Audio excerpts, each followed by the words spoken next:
All right, here we go. Introduction to computational statistics with R. Stats 102A. We're in our first class. All right. Hello. Oh, I'm sorry. Welcome. All right. So yes, that's me. I'm Miles Chen, and I will be your teacher. You guys know about CCLE. I'm here, at least during this summer session. I'm on campus just Tuesdays and Thursdays. So I'll have office hours on Tuesdays and Thursdays. So basically, immediately after this class, I'll have office hours, and then on Thursday, I'll have office hours starting at 4. And then if those don't work out, you can email me. We could try to set up an appointment. I'm on the 8th floor of the Math Sciences building. You should be familiar with the Math Sciences building in the 8th floor, I think. If not, you will be. And I'm right across from the elevator. Oh yeah, I forgot. I'd like to do this. Has anyone had a class with me before? Oh, one of you. Okay, but two. Okay, yes, a few of you. But everyone else, this is your first class with me, I think. And so I like to say this. You are the paying customer, and so it's my goal that you are completely satisfied with the course. And in return, I just ask for some high reviews from you at the end of the quarter. The service I provide is to educate you. And then, and yes, I love statistics. I love teaching. And I love this class. I love the stuff we cover, and I hope you enjoy it. Okay. This is what I expect. I hope is that if there's something wrong with the course, you'll let me know. Okay. Sometimes I get not blindsided, but just at the end of the quarter, somebody will give me a negative review, or they'll go on Bruin-Walk and write something negative, and I didn't know anything about it, not until the end, and by then I can't do anything to improve, right? It's like, if something's wrong, just let me know and we can try to fix it. Okay? Maybe I can't fix it. Maybe it's like you hate my voice on my face, and that's like, sorry, I can't do anything about that. But anyway, let me know if something's going wrong. Okay? This class, depending on who you are, some of the stuff might be challenging, okay? And if it comes as a challenge for you, that just means you have to work a little bit harder, okay? I truly believe everyone can learn to program and become competent at programming, okay? So just like everything in life, with a little bit of practice and some hard work, you will get better, right? Just like cooking, okay? If we put in the time and the effort, we can all learn to cook a little bit, okay? At least become competent. Maybe we're not going to be the greatest, but everybody can become competent. Some people are going to be better than others in the beginning, but those of you who are struggling, don't just throw up your hand and say, I'm bad at this stuff. Okay, that's not a good attitude to have in life. So put forth a good effort, okay? And then, okay, you can talk to each other when you do homework, but you got to do your own homework, okay? No, copying and pasting your code and stuff, all right? Don't don't post your answers on GitHub. Don't look on GitHub for answers, okay? I've had to report students to the dean for academic dishonesty and stuff, and I don't want to do that. It's not fun. Okay. Anyway, what is this class about? Okay. Well, first of all, this is a programming class, okay? Stats 102A, it's a programming class. I mean, it's probably, at some level, this could be classified as a CS class, okay? But because it's R and because it's for the stats department, it's a stats class, okay? It's stats 102A. But the inners of it, its soul, its heart, it's like a computer science class, okay? So I just want you guys to be aware of that, because modern day statistics, especially if you want to get into data science and stuff like that, it's basically a blend of maths and statistics and computer science, okay? And if you can't handle the computer science side of it, okay, then you can't fully go down the data science path, okay? And so at its heart, it is like a computer science class. It is like a CS class, but it's not going to be as theoretical as a CS class. It's a little bit more programming, I guess. As far as what UCLA offers, it probably could be also like a pick class, okay? Pick whatever, I don't know what number we would use, but it's for R and it's for this department. Okay, so anyway. Are you guys stats majors? Who's not a stats major? Okay, all right, and what major are you guys? Minor. Stats minor, okay. And a computer science major, okay. Taking stats so you can get it right. There's like, we don't have a data science major, but like data science is the hot job right now, right? And so, wait, who here is hoping for a data science job at some point in there? Okay, and then what are the rest of you guys hoping for? A job. Okay. All right. Yeah. So, well, data science, it's the big thing, and yeah, there's kind of a few paths. One is you can come from the computer science stuff side and take math and stats to bolster that knowledge, and the other side is you're coming in from the math science side, math statistics side, and then you bolster your CS, right? But anyway, the whole thing about data science, which is really just statistics beefed up with computers, the whole idea why we study statistics is to gain a better understanding of the world, and that could be said about really any subject. But specifically, it allows us to take data and to make meaningful conclusions from it. And that's the whole idea of data science. You got all this data, you want to know, what does this data tell me about the world? And we're living in an age where we're just generating tons and tons and tons of data. Every little time you touch your phone, it's sending information to some computer somewhere, and maybe they're logging all of that information. They're recording your voice, listening in, and they're trying to make money off of it, right?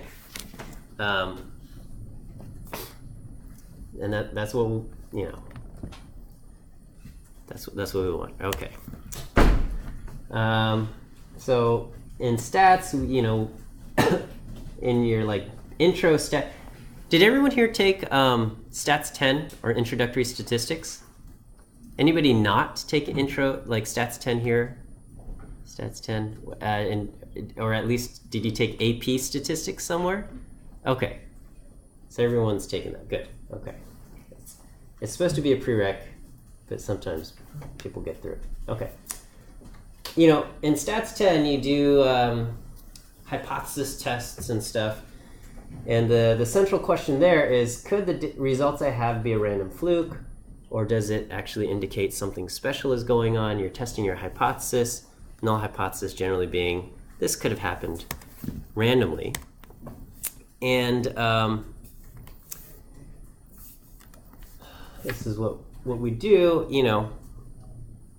You might say, I hypothesize that the population has a mean of 10, and according to the laws of probability, which you learn also in stats 10, is that if I draw random values from a population with a mean of 10, then my random values should be have an average close to 10, right?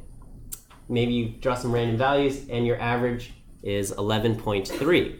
And then you have the question, well, does this indicate that the mean of the population is 10 or that the mean of the population is something different from 10? Because my average was 11.3 and I was expecting to get something like 10.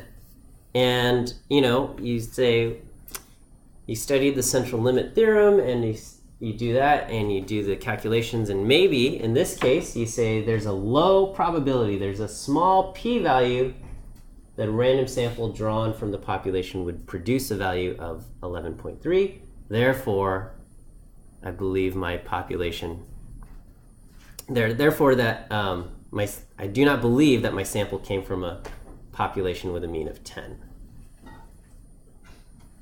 I'm hoping that reasoning sounds familiar from your intro stats class. Okay. So at the heart of that is the central limit theorem and the normal distribution. Okay. And so if you took stats 100B, or if you're going to take it, you have to prove, or at least derive, maybe not prove, but derive the central limit theorem and show that random samples, when you take the mean of a random sample, you know, it's going to follow a normal distribution and things like that. And so our intro stats class, stats 10, is based on this analytic approach, okay? You know, we probably don't really prove the math in the stats 10 intro class, but we take this analytic approach, okay? With this class, we start to introduce the computational approach, okay? The computational approach basically avoids the analytical math, okay? It says, you know what, I don't want to derive theorems. I don't want to try to do math because it feels complicated and I don't like it. And instead, we employ the computer to either run a bunch of simulations for us or basically crunch out a bunch of calculations to give us a similar answer, okay? So maybe rather than using the normal distribution in your normal table to get your p-value, you would just repeatedly run simulations and draw random samples from some specified population, and based on that, estimate an empirical p-value using the power of the computer. Okay, maybe that doesn't make sense right now. That's okay. We will get into it later on in the course. Okay. All right, and so thematically, in order to get us to that point of computational statistics and using the computer to answer these things, we first have to get comfortable with the R programming language. And so the first half is a bunch of programming stuff. And I know you guys covered some introductory R in stats 20, and here we're going to get even more into it, okay? And then once we cover those intro programming concepts, then we'll get into the kind of the numeric methods of computational statistics. So there's a little bit of a thematic shift, you know, at the midterm, okay? So the midterm will really cover the programming aspects, okay? And we get into the nitty-gritty because I do believe they are important. And then we'll get into the computational methods, okay? And so once again, this is a programming course, and we will write lots of code, do lots of programming in R. Your homework assignments are all going to be R, okay? And you're going to just be writing stuff there, okay? Okay, this is what we're going to cover. and we'll do that. Have you guys used R Markdown? Okay. You guys had your discussion section today already? Yes, right? I asked Sydney to cover R Markdown and get into that. And so I think I'll skip over this, but basically the big picture idea of R Markdown versus a regular R script, right? So when you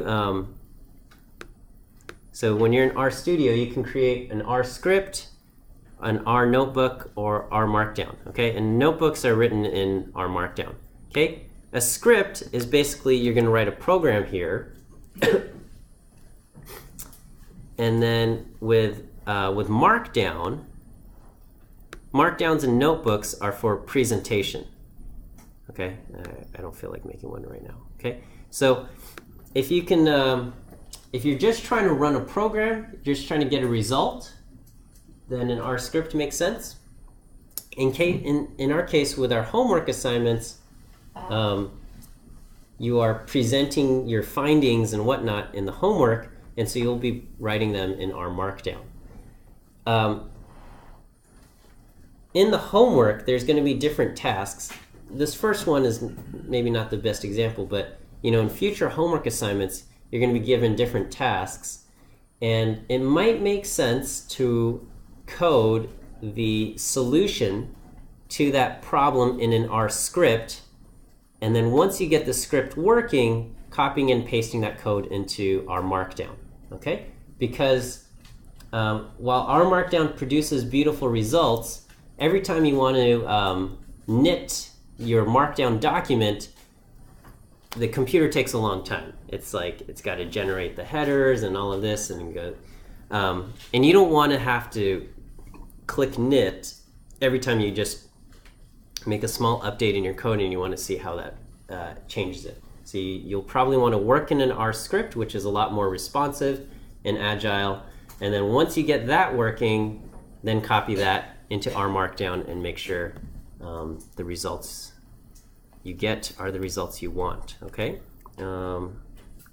So I hope that was covered well enough for you, and we'll get into some of this. Oh, here, let me go to our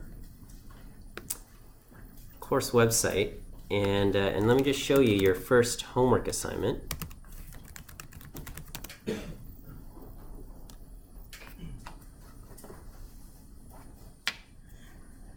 Two-factor authentication.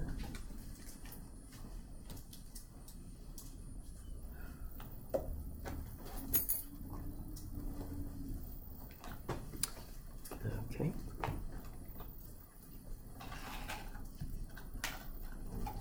All right, so here's your first homework assignment. You'll download this, and then you'll open it up, and you'll answer these questions and write your. So you write your code in here, and then when you're done, you will knit your answers. Now here's an important thing, okay? And I've written this in the syllabus. Please make sure you read through this. It's 7 pages long, I know. But make sure you read through the syllabus and pay careful attention to some of these things. So here's one thing that says avoid grading issues in the homework, because this is an issue every quarter. Okay? Let's say the problem said something like produce a vector of the first 10 numbers in the Fibonacci sequence. Okay? And so Fibonacci, you take the previous 2 numbers, you add them together to get the next one. So it goes like 1 1 1 1 2 3 5 8 and so on. Okay. So it's very simple, okay? And so here is the code that somebody may write, okay? Now what's the problem with writing this? Here, the output of x is not shown, okay? So as a grader, so this code is correct, however, as a grader, we can't verify that, okay? I mean, we can copy and paste your code into the console, run it, and see the result, okay? but there's like 80 of you, okay, and the grader has to do this every single week, so they're going to have at most 5 minutes, okay? Even 5 minutes per student at 80 students is 400 minutes. That's 6 hours and 40 minutes of grading straight, okay? That's a lot, okay? And if the grader spends 10 minutes, then it's double that. That's 13 hours of grading. So the grader doesn't have the luxury of running every single line of code. So it's very, very important that you make sure in your code, if you add one line, this is the difference between 0 points and full credit, okay? Is here they said print X so we can see the results, okay? So, if we can't see the results, we can't give you proper credit, okay? So, make sure you render your output, and then you yourself read through the output to make sure all of the results are visible, okay? And then, I've got a late policy for homework. Generally, I make the homework assignments due at 6 p.m. and then you will incur 5-point penalties for each hour it's late, okay? So it's not an all or nothing thing. And then, because I want you guys to get sleep, I suspend the penalty from, what did I say, midnight to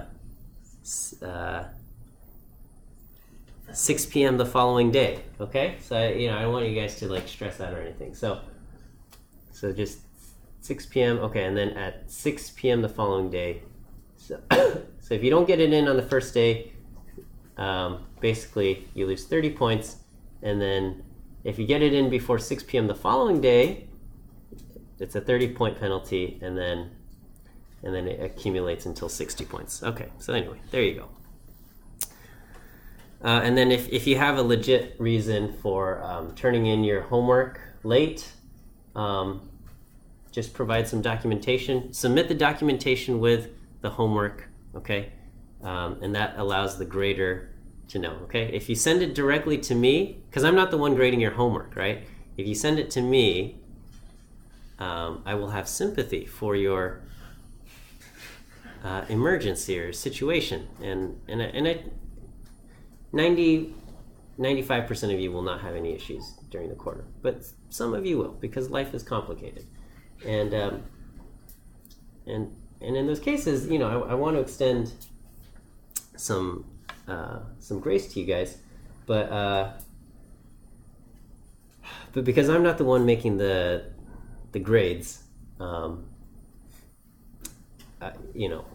then it becomes a coordination effort between me and the grader of getting your documentation and letting them know and things like that. So anyway, just when you submit things on CCLE, you can submit multiple files and things like that. And so just submit the homework and then submit your doctor's note along with it, and they'll excuse you, okay? I'm supposed to take attendance and then we'll have Piazza. So anyway, okay. That's the few other topics I wanted to say in the regarding course policies and the syllabus. Okay. All right, we're gonna get into the stuff now. Okay, so we'll start off with data structures in R. Okay, and R is fairly unique in that there's only a few different data types and data structures, okay? Like in C, the programming language C, there's all sorts of stuff, right? There's 32-bit integers and I don't know, there's bigger integers and smaller integers. I forget all the details, right? And then you've got different, floating point, you got 32-bit floating point and 64-bit floating point, and Booleans and stuff like that, of course. But in R, we've got a few different data types, and first, let's just talk about the dimensionality of these things. Okay. If a set of values is one-dimensional, meaning it's just kind of a row of numbers, then we will call that an atomic vector if everything is of the same data type. So homogeneous means if all the values are booleans, or if all of the values are integers, then that's what we have, okay? If you want to mix different types, if you want to have some of the values be strings, some of the values be numbers, and then it becomes a list. And then if instead of a one-dimensional structure, if you got a two-dimensional thing, like a rectangle, and if they're all of the same data type, then it's a matrix. And if they're of different data types, like one column is numbers and another column is strings and things like that, then that's a data frame. Okay. And then if you want something of higher dimensionality, so like a cube or a hypercube of information, we allow that only for the homogeneous things of the same data type, and those will be arrays. Okay. There are technically 6 data types in R. Okay. This is kind of the this is the code that we're going to use. Type of. Maybe maybe you've heard of class. Okay, class is for the object-oriented nature, object-oriented objects in R. But everything in R is built off of these 6 basic data types, and truly we really only use the first 4: the logical, the double, the integer, and the character. Okay, and so if you create a factor in R and you ask the class of the factor, it will say it is class factor.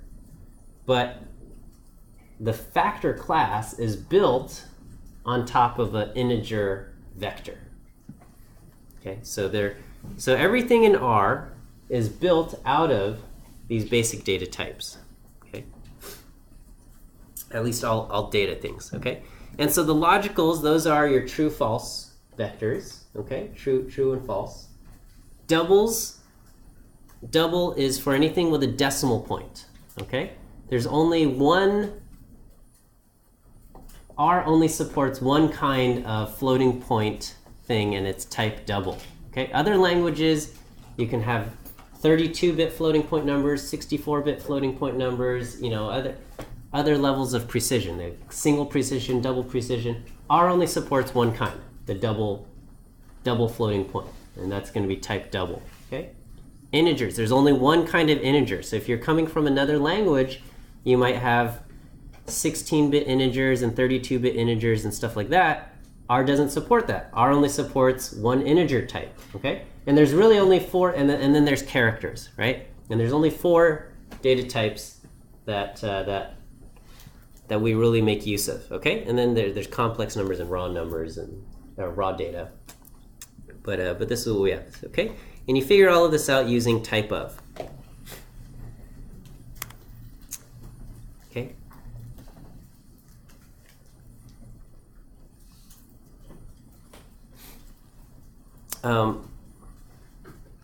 Atomic vectors are homogeneous, meaning everything in the vector must be of the same type.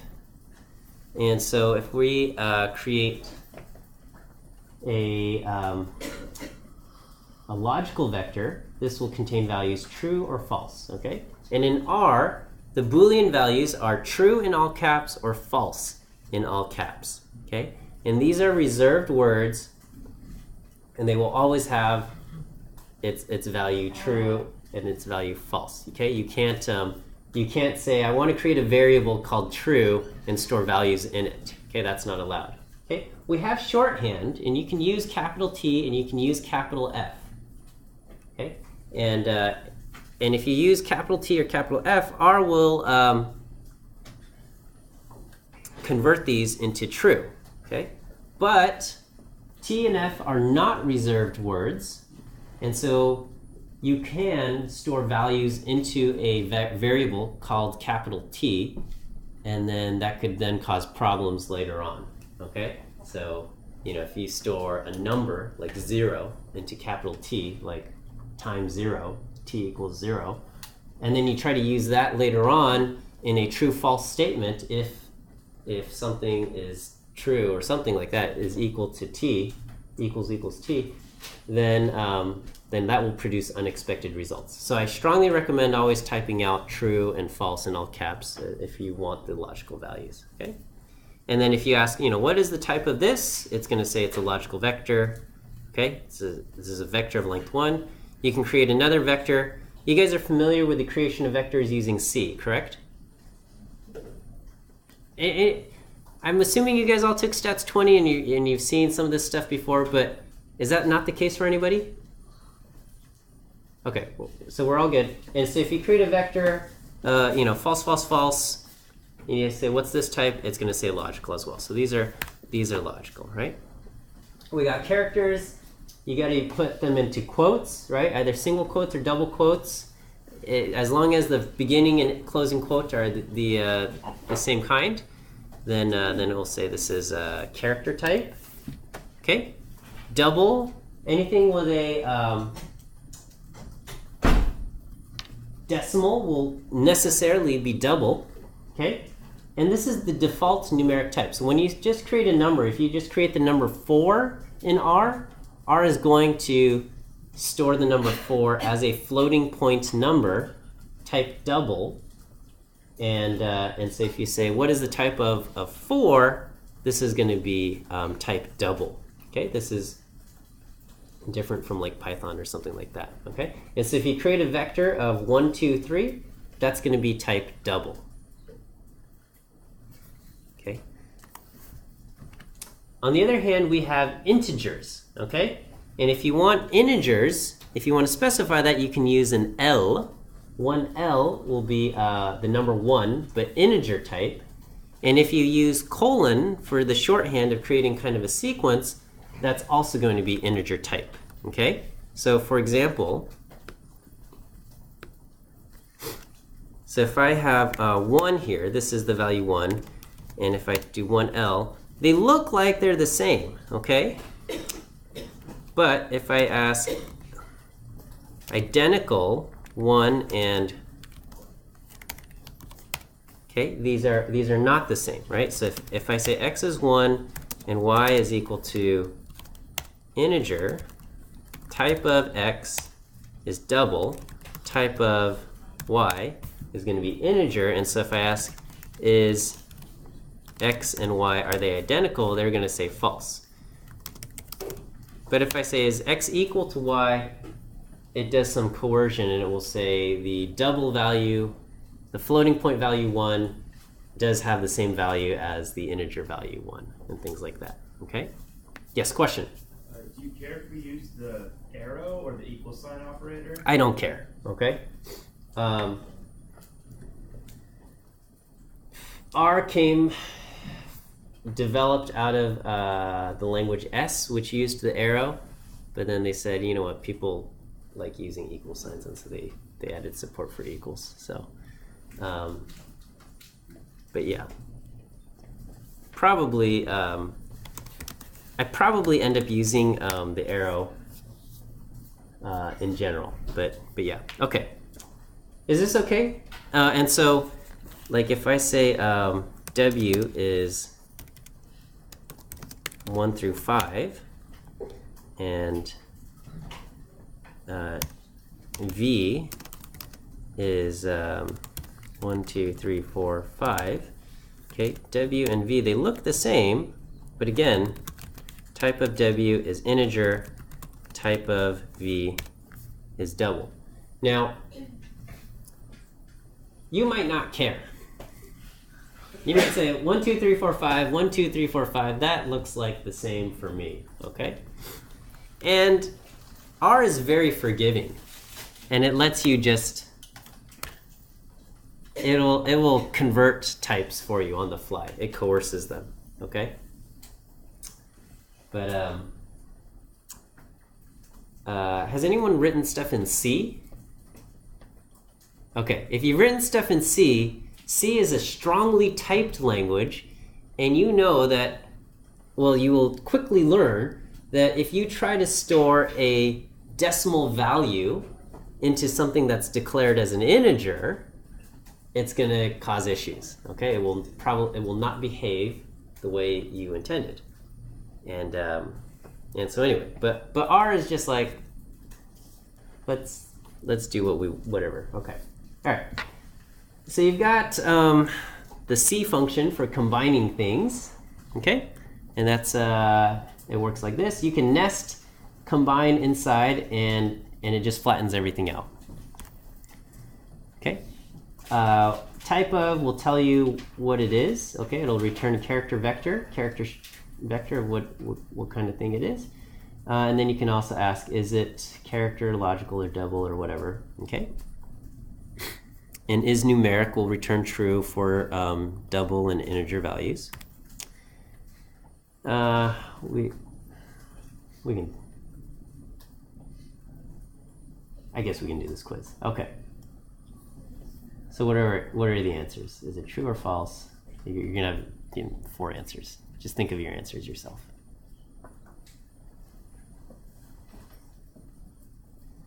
Okay, what do we have? First one? Yeah. Okay, so go, and then, so false, true, true, false, right? False, true, true, false. Okay, great. Okay, is something an atomic vector that, again, atomic means they're all of the same type, it's homogeneous.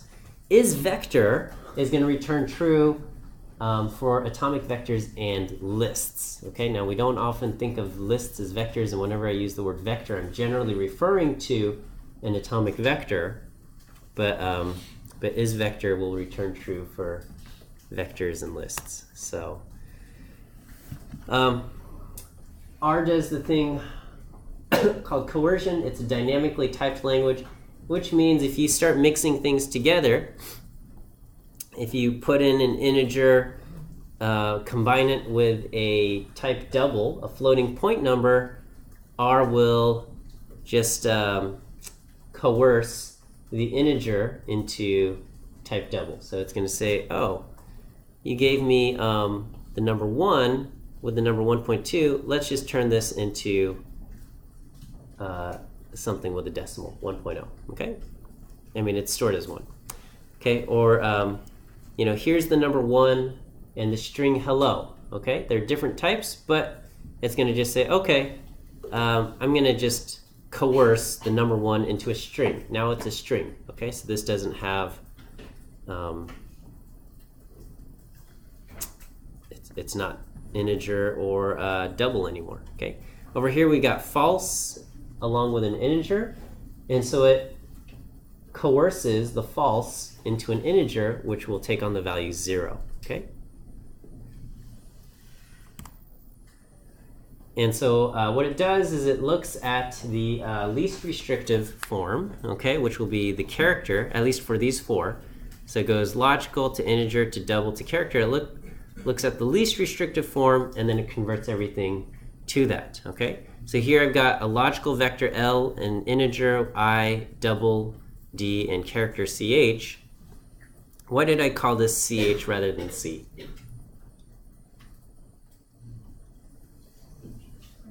Huh?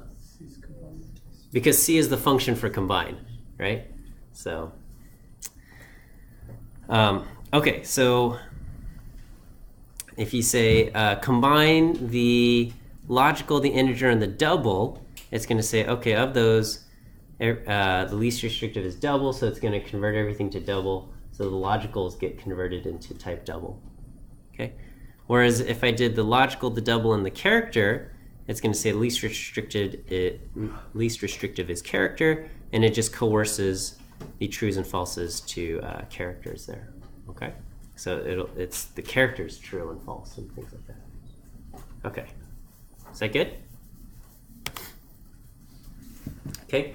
When you throw a vector into a function, whether that be like the addition function or something like sum or mean, it will coerce them into the type that it's expecting, right? So, so here I've got a logical vector, false, false, true.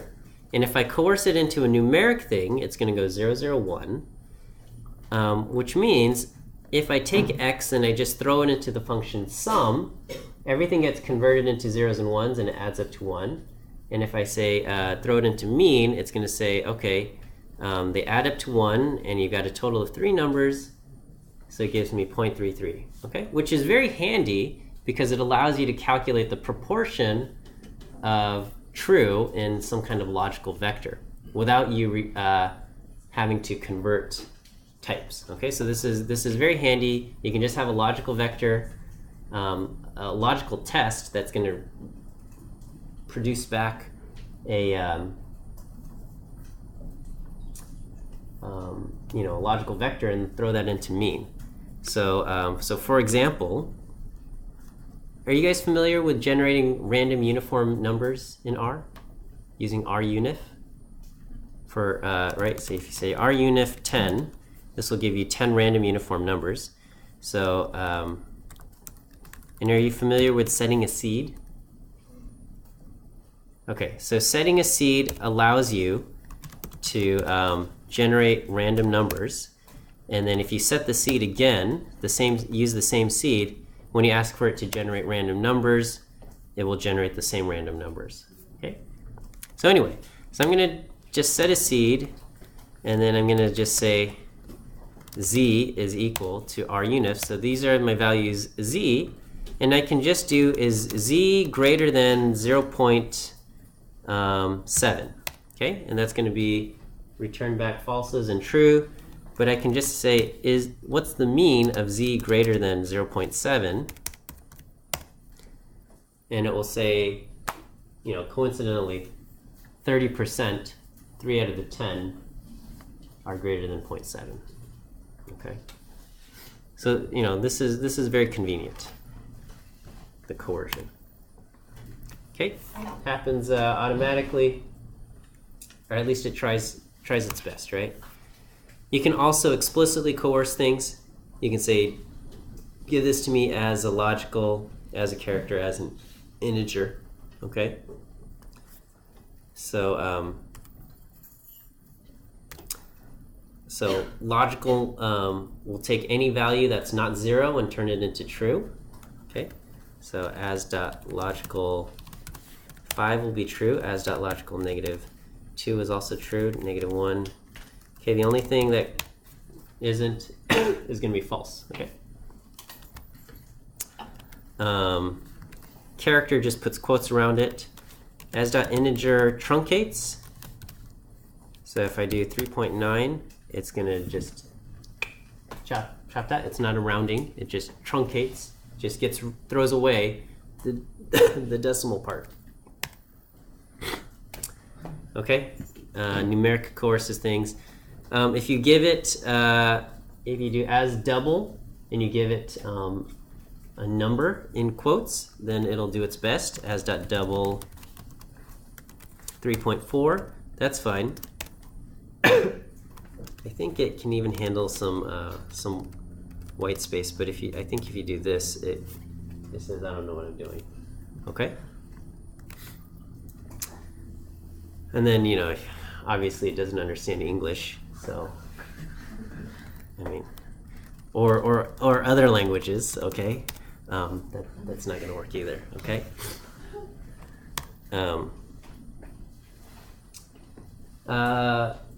One thing, the reason why, so people are like, well, why do we use R? You know, it's slow and it sucks, and I hate it. The reason why statisticians love R is because it allows you to have missing values. It allows you to, there's an explicit thing called an NA, and this doesn't exist in very many other languages. You have something called not a number, but that's different, okay? NA means you have a missing value, which is a common thing in statistics, which means there should be a number, but we haven't recorded it, right? So it's kind of like you gathered some information, and for whatever reason, you just don't have this value, right? These are NAs. NAs, there's going to be an NA for each of the data types. So there's an NA for logical, there's an NA for integer, an NA for double, and an NA for character, an NA for each of them. Why do we have to have an NA for each type? Why can't we just have one NA value?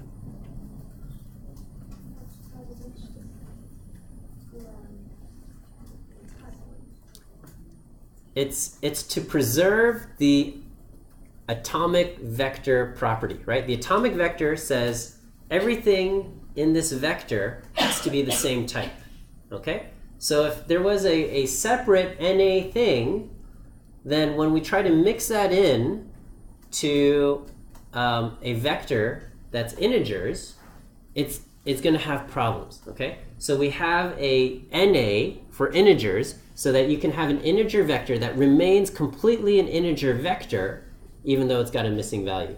And then we have an NA for logical, so you can have an entire logical vector with NAs that are the logical NA, okay? And so the default NA, if we say, what is the type of NA?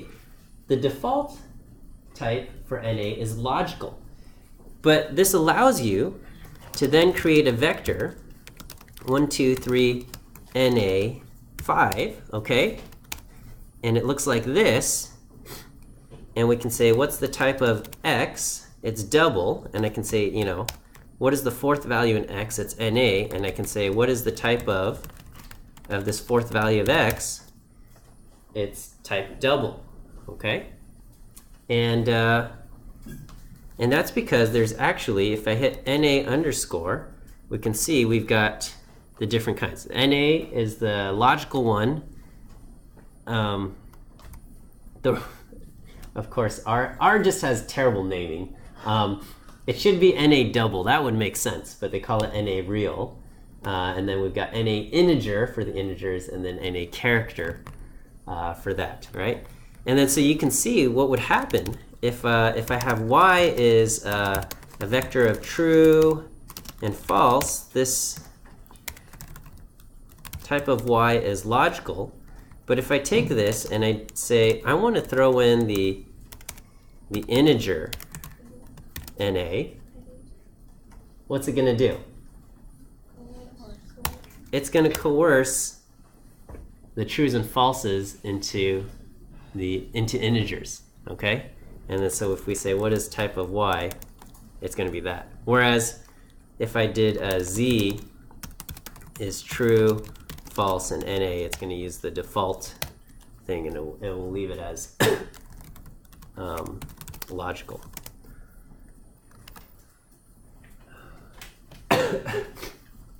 Okay, so why, you know,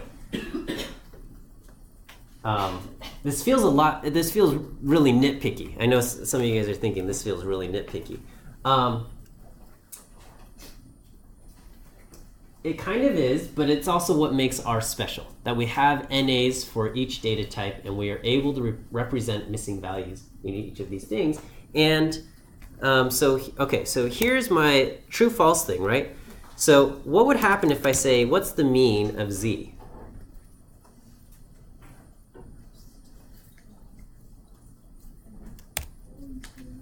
It's going to say NA. All right, so let's think about why is the mean of Z NA? I've got true, false, and NA.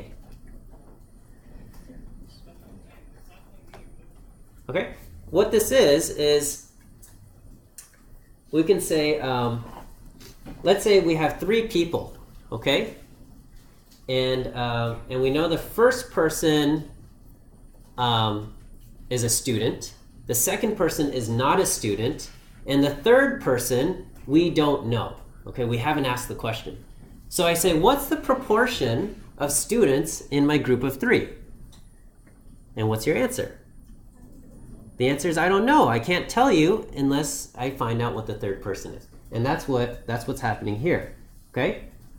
Student, not a student, I don't know. What's the proportion of students? And the answer is we don't know. Okay? You can say, what is the proportion of students of the ones we do know? And you have to explicitly say that by saying na.rm is equal to true. And then we'll say, okay, for the ones I do know, half of them are students. One of the 2 are students. Okay? But you have to explicitly say, please ignore the values that we don't know. Okay? And that's what we have. Because in statistics, missing values are quite common. And you can take an entire course and devote your entire life to figuring out what to do with missing values, because there's all sorts of different things. One is throw them away. Not a good idea. Another is let's just fill in the mean value for everybody. An okay idea, probably not the best. And then there's other things, right? The EM algorithm and stuff like that. Okay. So when you do NA, which is logical, and you add the number 1 to it, it's going to coerce it. And this is still NA, because it's like, I have a box. I don't know how much this weighs. And I have a 1 pound weight. I'm going to add 1 pound to it. Okay, how much does this contraption now weigh? The box plus the 1 pound weight. The answer is I don't know, because you never told me how much the box weighs, right? Okay, but we do know whatever that answer is, it's going to be a number, probably with a decimal point. So that's why it's type double. Okay. Okay. Other special numbers. Okay. These are specific to type double. Okay. In type double, we can represent positive infinity and negative infinity. We'll get into floating point numbers pretty soon, okay? Because the thing is, in a computer, right? Well, okay, this is silly, but how many numbers are there? And the answer is there's infinity, right? And we can't enumerate them, right? But how much storage does your computer have? It's not infinity, okay? And we don't want to represent a number using infinity storage, right? Like if you wanted to represent pi on your computer, the true value of pi, it's not possible because there's an infinite number of digits, and to represent all infinite number of digits, you would need infinite storage on your computer. You might have 10 terabytes of storage up in the cloud, but even that is not enough to represent all infinity digits of pi, okay? So we compromise and we say, well, we'll use 64 bits to try to represent the numbers, okay? Which means you can only represent about 16 decimal places. You can only represent about values up to, I forget. The biggest number you can represent is about 10 to the 308th power and things like that. And so, anyway, to represent numbers bigger than 10 to the 308 power, okay, which is a very big number, but we know that there's numbers bigger than that. The floating point says we're just going to call that infinity. If it's bigger than 10 to the 308, we might as well call it infinity, okay? So anyway, that's what we have. You start doing stuff like this, and you get weird things, okay? NaN says not a number. This is different from missing value. This says the answer that we get cannot be represented numerically. It doesn't mean it's missing. It just means it can't be represented with numerically in our thing. Okay, so anyway, we get weird things, right? Let's skip the quiz. We're running out of time. You can entertain yourselves with the quiz. R does element-wise operators, okay? So if I have 1 through 4, and I say add 2 through 5, okay? That's basically 1 plus 2, 2 plus 3, 3 plus 4, and 4 plus 5. It just lines them up and it adds them up, and we get 3, 4, 5, 7, 9, okay? Same thing with the multiplication. It does element-wise. It just says, it lines them up and does the operations that you've asked. So 1 through 4 multiplied by 2 through 5.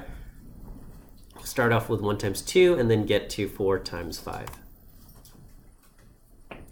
If you give it a vector, if one vector is longer than the other, so you have 1, 2, 3, 4 over here, and then you have 2, 3 on the other side, okay, it will recycle the 2, 3. So it'll go 1 times 2, 2 times 3, 3 times 2, and 4 times 3. Okay, and it will give you this. Okay, you can recycle vectors of different lengths, or you can do things like this. Okay, so it goes 1 through 4 times 2 through 4. So this has 4 elements in it, 1, 2, 3, 4. And 2 through 4 goes 2, 3, 4, and it recycles and it goes to 2. And then R says, are you sure that's what you wanted to do? Because that seems weird, that the longer object is not a multiple of the shorter object, okay? But it'll do it. It'll do it, and it'll just give you a warning, okay? So R has, maybe this is an aside, R has warnings and it has errors. And what's the difference? You can compile with warning but not error. Yeah, so the warning means R will continue on, right? You write a script and you have this line in there. R is going to run the code and it's going to continue on going in the script, and it'll just say, I got something to tell you. But then if it's an error, R is going to say, stop, I don't know what to do, I cannot go on, okay? It's gonna stop.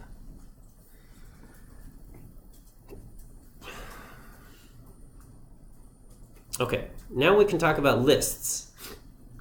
Lists allow us to mix data types, okay? So here I'm creating a list with characters, logical, type double, and even a function, okay?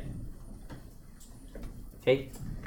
So it starts off, 1 through 4 is integer, but then as soon as I do divide by 2, it's going to produce doubles. Excuse me. And it produces a list, and this is what the list looks like.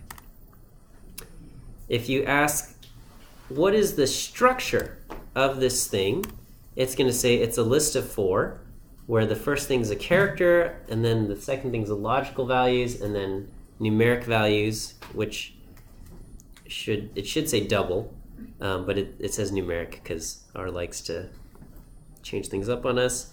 And then it says the last thing that I've got in there is a function. So you can throw any kind of objects in there. You could even throw in other lists into a list, and you can do that. Oh, that's what I have here. Okay, so I've got B is a list, and C is a list, and A is a list of B and C, and it looks kind of crazy, right? We've got double bracket 1, and then double bracket 1, double bracket 1, single bracket 1, 5, double bracket 1, double bracket 2, single bracket 1, 12, right? And you're like, well, how did we get that from all of this? Okay, let me, and we ask the structure of this, right? So B, if we looked at B alone, it would say list of 2 with number 5 and number 12. And if we looked at C all alone, it would say list of 1 with a number 13. And then when we combine them together into list A, it's a list of 2. And the list of 2 is, the first thing is a list and the second thing is a list. Okay? The way, I'm going to, okay, I'll have to get back to this. The way we can think of lists is we can think of lists as trains, okay? And each thing in the train, you've got this box, okay? And inside that box, you can stick something else in there, okay? And so the double bracket represents a train car, okay? And so here, I'm creating a list. And you can think of this as a train with 4 boxes, 4 train cars. Inside the first train car double bracket 1, I have one thing in there, and it's the letter A. And inside train car 2, I've got a vector of 2 with true and false. And inside train car 3, I've got a vector of 4 values. And inside train car 4, I've got a function. That's what we have. Over here, B is a small train with 2 cars. The first car has 5 and the second car has 12. And then C is a train with just 1 car with the number 13 in it. And then A is a bigger train with 2 cars. Inside the first car, I'm putting the little train B inside. And then inside the second car, I'm putting little train C with just 1 box inside. So this is the first train car in A, and inside that, to kind of keep in mind, we're still in the first train car of A. Now we're going to look at the first little train in there, and then we have the number 5. Surprise! And then first train car A, 1. And then we're going to look at the second train, little train car in there, and in there is 12. And then finally we go to the second train car in A, 2. And then inside there we have 1 train, double bracket 1, with a 13 in there. Is that okay? This train car analogy, maybe? Maybe not? Okay.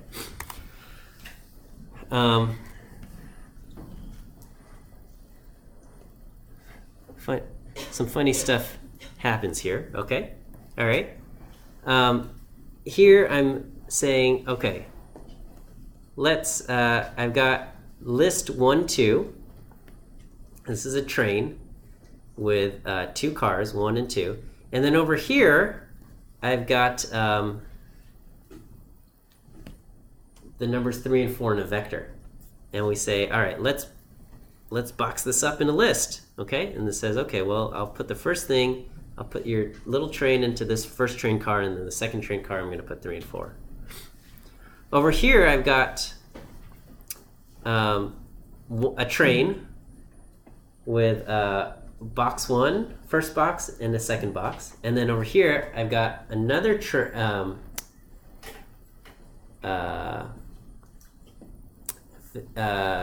some things, just a 3 and a 4. And then here, let's say it says, let's just combine these, okay? And then it just kind of links them up together, okay? This is a little weird, and I guess just be prepared for funny behaviors. Now, it's all very logical when you understand it, but in the beginning, this looks strange and confusing and weird, okay? But I'm just warning you that this might not behave the way you want, okay? You can give your train car boxes names, okay? And you can say list A equals 1, and B is this, and E is this. And then you can refer to those things. You can say, so examples the list, and we can say examp $A, and I'll say what's inside that first train car. It's the number 1, okay? What's inside the second train car B? Oh, there's another train of C and D, okay? If you try to call C directly, looking at the structure of the list example, there's only 3 things you can access: A, B, and E. C and D are list objects inside of B. So you can't get C directly from example. You have to say, example, I want to look inside box B, and within box B, I want to look inside box C to get that. Okay?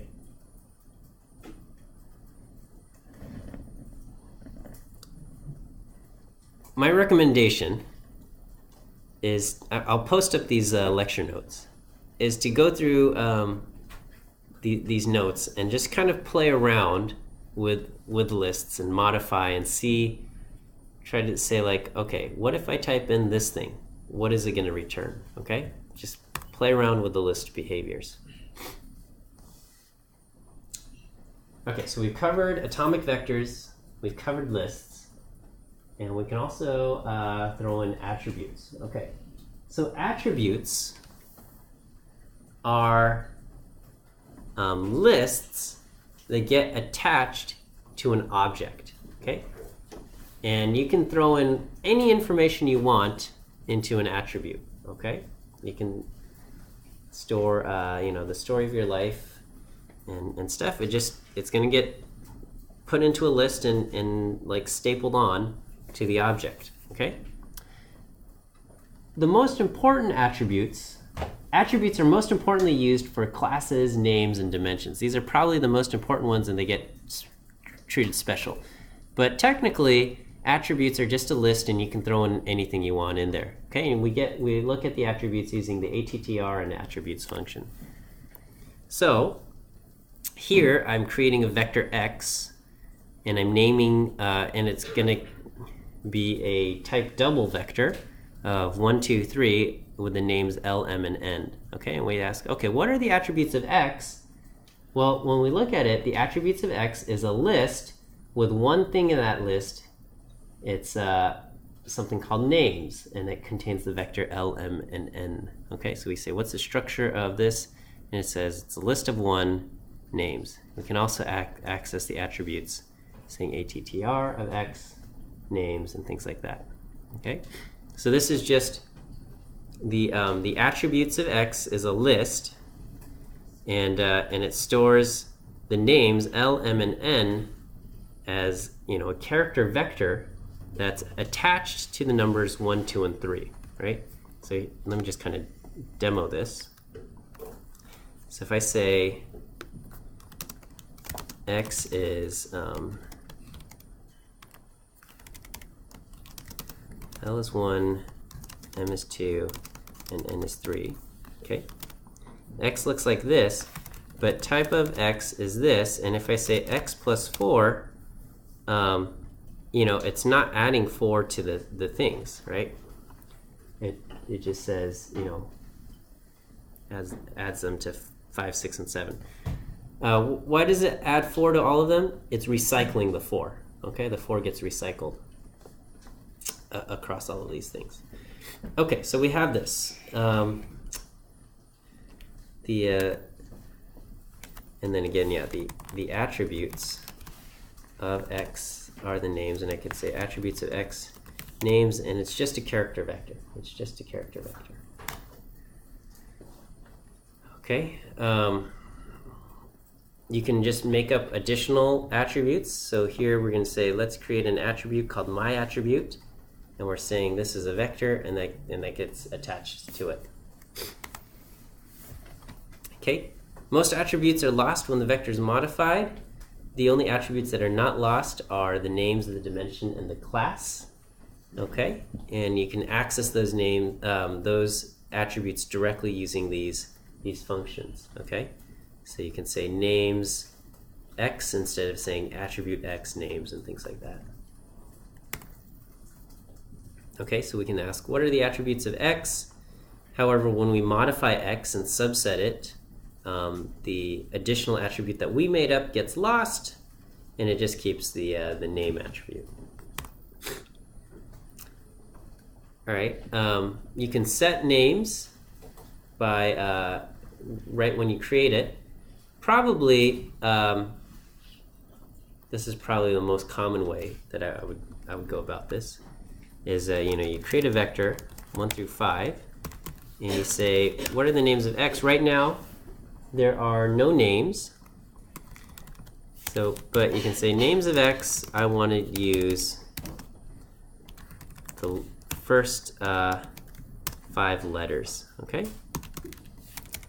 And so I could say, what are the names of x now? It's going to be A through E, and if I ask print out x, it shows me A, B, C, D, E, and things like that.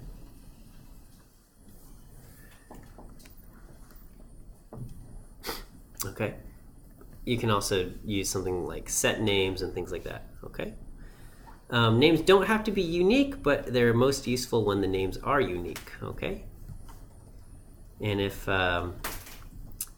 some names are missing, it will return an empty string for those elements, and if they're all missing, if there's no names, it will return null. Okay, null is different from NA. Null is the null object, meaning this is something that doesn't even exist. It's not that we don't have a value, it's that it doesn't exist. Okay, we have factors. Okay, you can take some kind of character vector and turn them into factors, and there you go. Okay. So what's the difference between? So if I say x is y is a, oops, b a. Okay. So this is what y is, and if I say x is turn y into a factor, x looks like this. Okay, so here's y, and here's x. Okay, so they print out different, and if I say type of y, what is the type of y? Character. Okay, what is the type of x?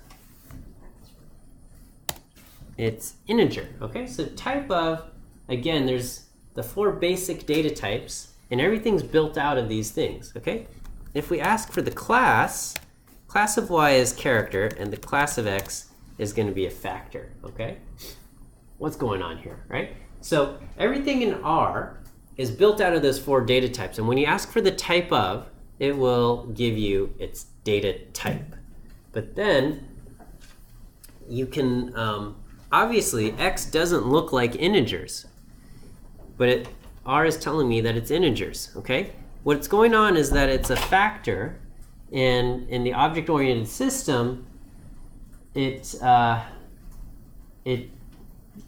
has certain methods, and we'll learn about this later, but it says when you're going to print out a factor onto the screen, print it out this way. Don't make it look like numbers, but that's what we have, okay? But if I do, as.integer x, it looks like this, and I can do, as.integer x, and I can add numbers to it.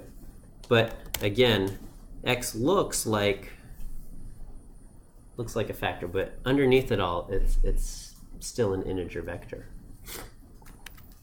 Okay, but anyway, in the factor, it's got the attributes of x is that it is of class factor, which is what tells R that it should behave this way, and then it's got this attribute called levels, and so when we modify x and things like that, or when we try to insert things, it has certain behaviors, and this will represent the things here. But if I say the attributes of x levels, let me we're going to change this to Alabama, and there's no state that starts with B. Okay, Alaska. Okay, then when I ask to print out x, it's converted all of these. It's converted the levels, the labels, to Alabama and Alaska rather than A's and B's, things like that.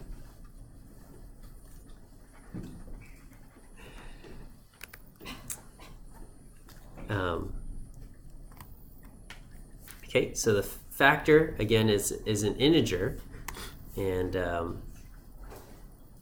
you can't shove things into the factor that don't belong. Okay, it's going to create an NA. You can't combine factors because the underlying thing is integers. Okay, so that's what we have. Okay, here here's an example. We can have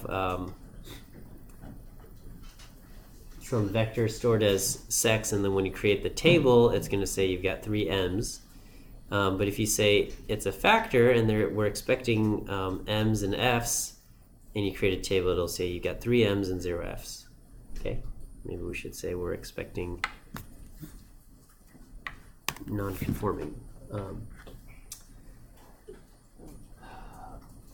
When you read data in from a file, a lot of times it turns things into factors and you weren't expecting it to be a factor. This, if you've ever used read.csv, this is one of its default behaviors. If you also use data.frame, it will turn string things, characters, into factors. That's one of its default behaviors. And so sometimes this leads to confusion and problems because remember, factors are stored as integer vectors rather than character things. And so if you have character data that should be treated as character data, then you should tell R not to convert it into a factor. Okay, I'm getting a lot of confused looks here. So let me back up. A factor here, and I'll write this down just so it shows up somewhere.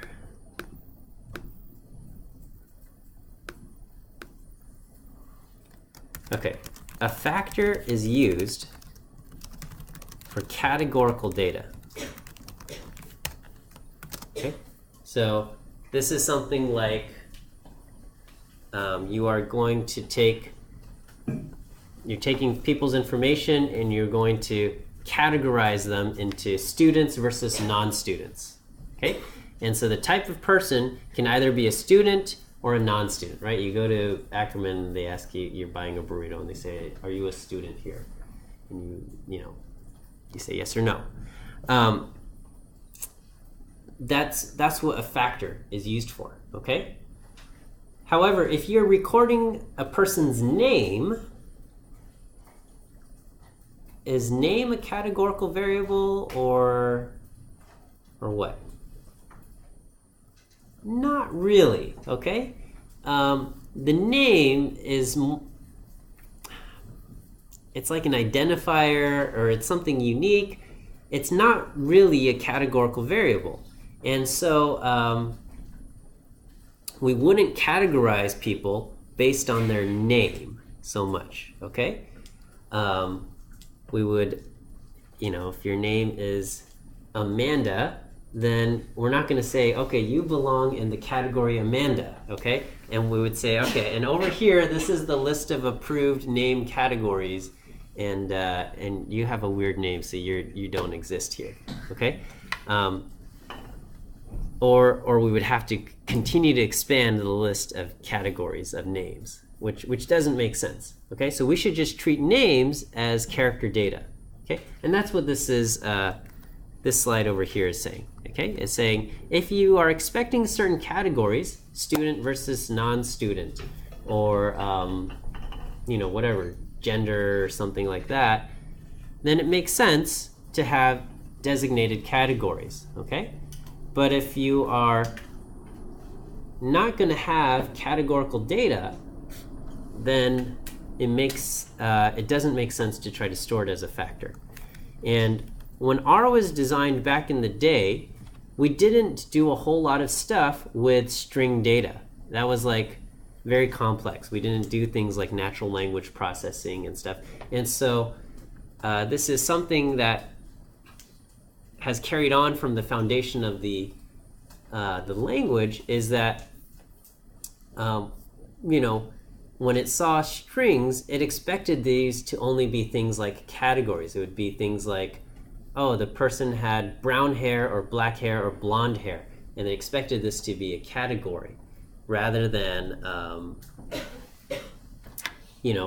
now when you go on and you draw data, you're going to be pulling tweets, right? And it's going to be like the fake news media, blah blah blah.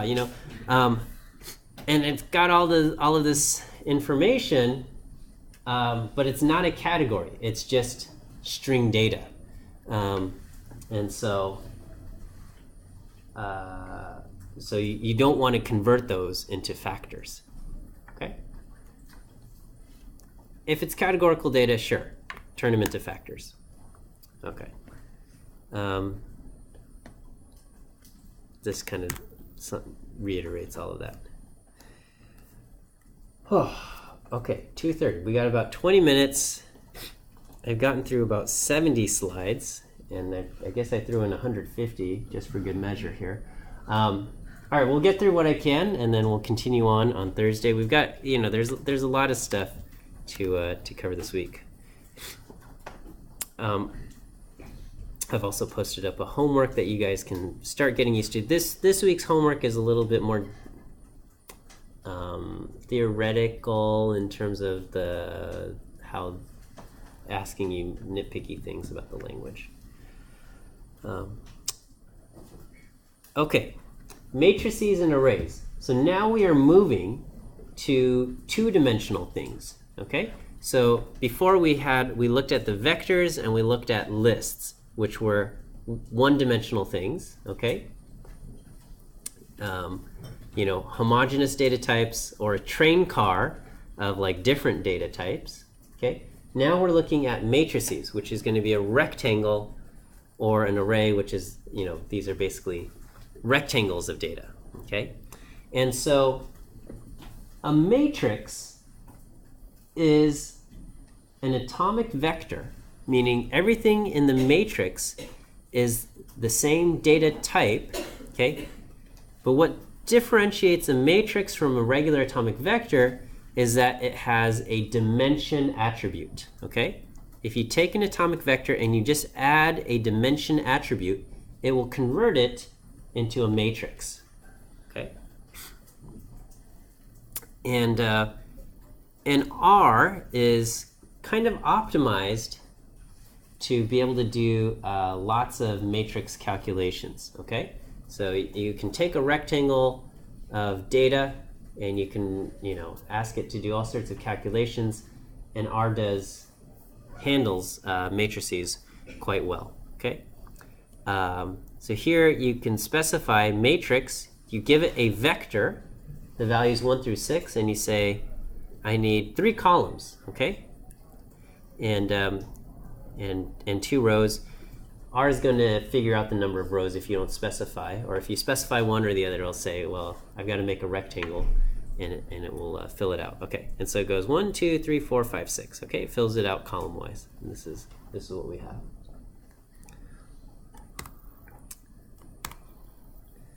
Okay, here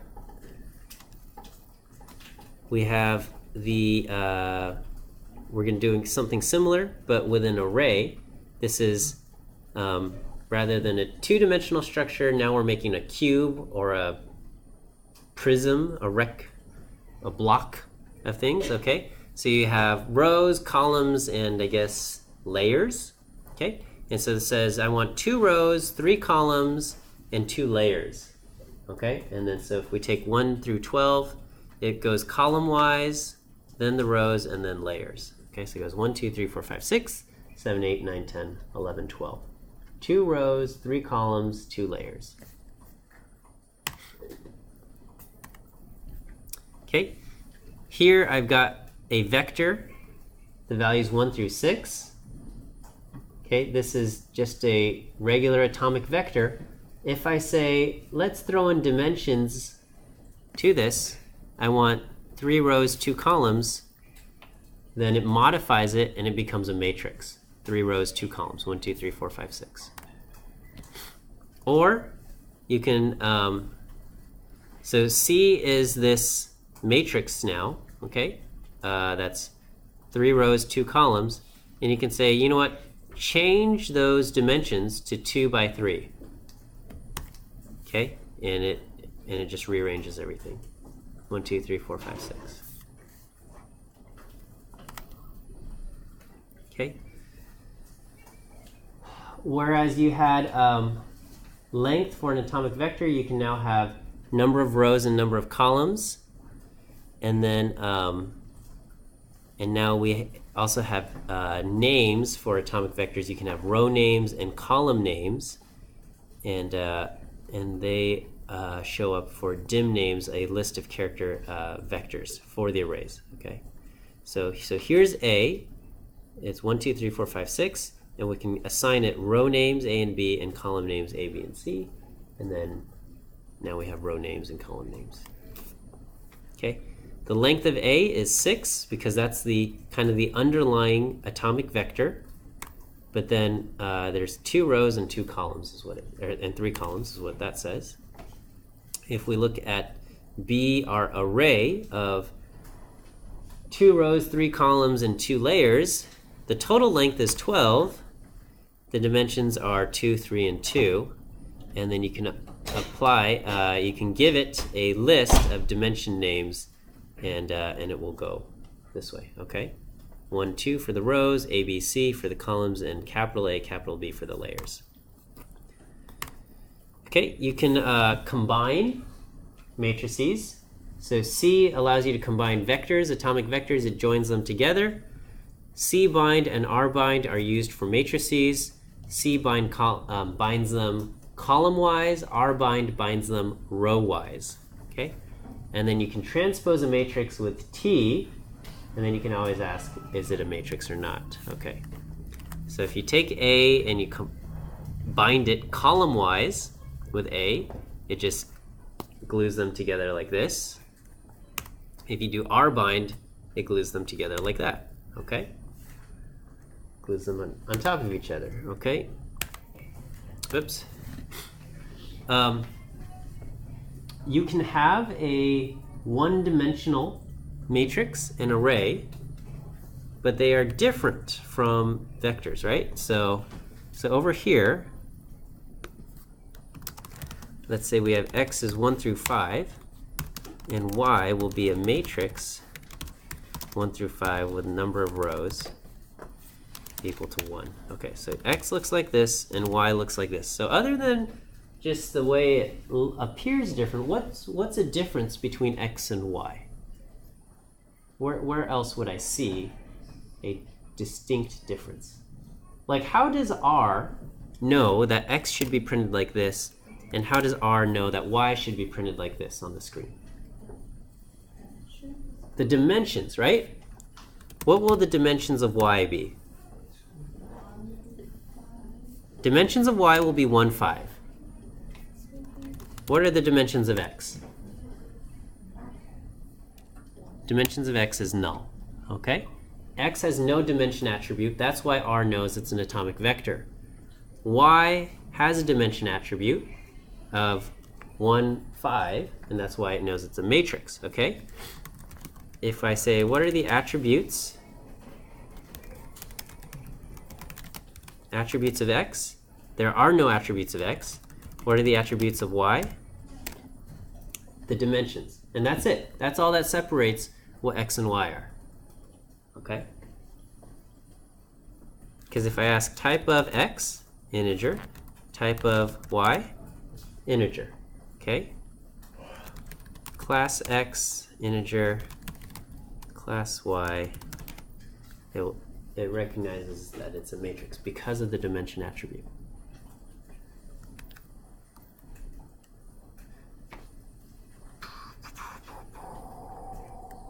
Okay. One-dimensional vector. Oh yeah, okay. So this is, huh? You misspelled matrices. Did I misspell something? Matrix. Matrix. Okay, I'll have to fix some of this stuff. Wait, what's going on here? Okay, these are atomic, no attributes. Okay, here's a column vector. When you ask for the structure, notice the structure here, it just says 1 through 3. There's no comma. Here, there's 1 through 3, comma 1, indicating there's rows and columns. The attributes, there's 3 rows, 1 column. It is atomic, will report true. Same thing with a row vector structure, 1 row, 3 columns. Okay. that's for atomic vectors. Now we can talk about, atomic vector, not vector, matrices, which are atomic data type. Everything's in the same thing. If we have, we want to have different types of data, we would use a data frame, okay?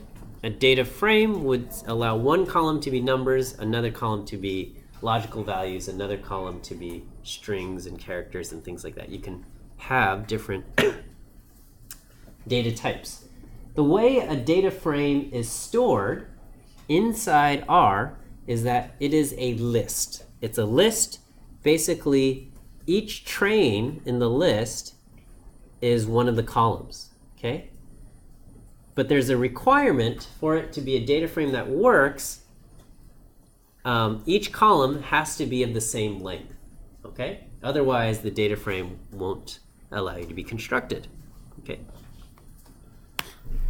So it behaves both as a two-dimensional structure, because it's got rows and columns, much like a matrix, but it also behaves like a list, because it is a list underneath it all, okay?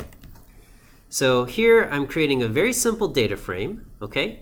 X, which has the values 1 through 3, and Y, which has A, B, and C, okay? And it prints it out like this. We ask what's the structure, and the structure is printed out in its list form. X is integers, and Y, it uses the default behavior of converting this into a factor, and it says it's a factor with 3 levels, A, B, C, and the underlying storage values are 1, 2, and 3. Okay, if we do strings as factors equals false, then it will give us numbers 1, 2, 3, and characters A, B, C. Okay. We ask what is the type of the data frame, and it will say it's a list. If we ask the class, R recognizes that it's a data frame. And we can say, is it a data frame? It is. You can coerce things to data frames. You can try to take a vector and make it into a data frame. It'll be a one-column data frame. If you've got a list where all the things, elements in the list are the same length, then it will successfully make a data frame. And then you can take a matrix and throw it into a data frame. Okay. Data frames, you can combine them using cbind and rbind like before. If you use rbind, the columns and the column names need to match up. And here's additional notes on that. Strings as factors, if you don't have strings as factors false, then you can end up with problems. Later on we'll cover dplyr. Have you guys learned dplyr? Okay, some of you yes, some of you no. Dplyr is super great, and we will cover that in a couple weeks. Okay, we'll wrap it up here. Okay, I didn't get into subsetting. I will see. I gotta plan this out. Okay, we're trying to fit 10 weeks of stuff into 6 weeks. And we're only meeting twice a week, so we have a total of 12 sessions. We got a midterm and a final, which eats up 2 of those 12. So we really only have 10 sessions of content. And so naturally, some stuff is going to be cut, and other stuff we've got to just compress and go fast. So, well, anyway, we'll end here for today. I might have you read up on some of the subsetting stuff on your own. So, do we have a break in the sessions? all right, we'll stop here for now. Okay.